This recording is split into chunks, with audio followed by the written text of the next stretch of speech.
അവിടെ പുതിയ കപ്പേള വന്നിട്ടുണ്ട്. അവിടെ 6 നിയോഗങ്ങൾ വെച്ച് പ്രാർത്ഥിച്ചിട്ടുണ്ടെങ്കിൽ നമുക്ക് സാധിച്ചു കിട്ടുന്ന പറയണേട്ടാ. പ്രത്യേകം പ്രാർത്ഥിച്ചോളൂ. പെട്ടെന്ന് ജോലി കിട്ടാനും അപ്പനും അമ്മയ്ക്കും ദീർഘായുസ് കിട്ടാനും വേണ്ടിട്ട് പ്രത്യേകം പ്രാർത്ഥിച്ചോളൂ കേട്ടാ. എനിക്കൊരു ചെറുക്കനായിട്ട് പ്രേമുണ്ടേ.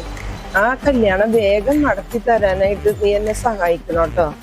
അതുപോലെ തന്നെ എന്റെ കൂടെ വന്നേക്കണ ഈ ആലീസ് ഉണ്ടല്ലോ, അവള് ചോദിക്കണ ഒരു കാര്യം സഹായിച്ചു കൊടുക്കരുത് കേട്ടോ.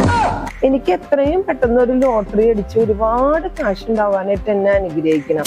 അപ്പൊ ഞാൻ എത്ര കാര്യം പറഞ്ഞത് 1, 2, 3, 4 കാര്യം പറഞ്ഞില്ലേ. ഇനി 5ാമത്തെ കാര്യം, എനിക്ക് ഇഷ്ടംപോലെ ഡ്രസ്സുകൾ വാങ്ങിച്ചു തരാനായിട്ട് എൻ്റെ മാതാപിതാക്കൾക്ക് തോന്നിക്കണം. ഇത് 5 കാര്യമായില്ലേ. ഇത് മാതാപിതാക്കൾക്ക് വേണ്ടി പ്രാർത്ഥിച്ചില്ലല്ലോ. എന്നാ മാതാപിതാക്കൾക്ക് വേണ്ടി പ്രാർത്ഥിക്കാം. അത് 6ാമത്തെ കാര്യമായിട്ട് എടുത്താൽ മതിയിട്ട് സാവധാനം നടത്തി കൊടുത്താൽ മതി.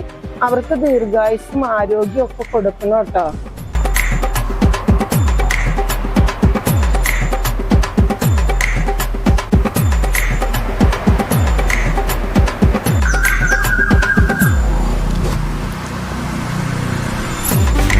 ഞാൻ പറഞ്ഞതൊക്കെ പ്രാർത്ഥിച്ചില്ലേ?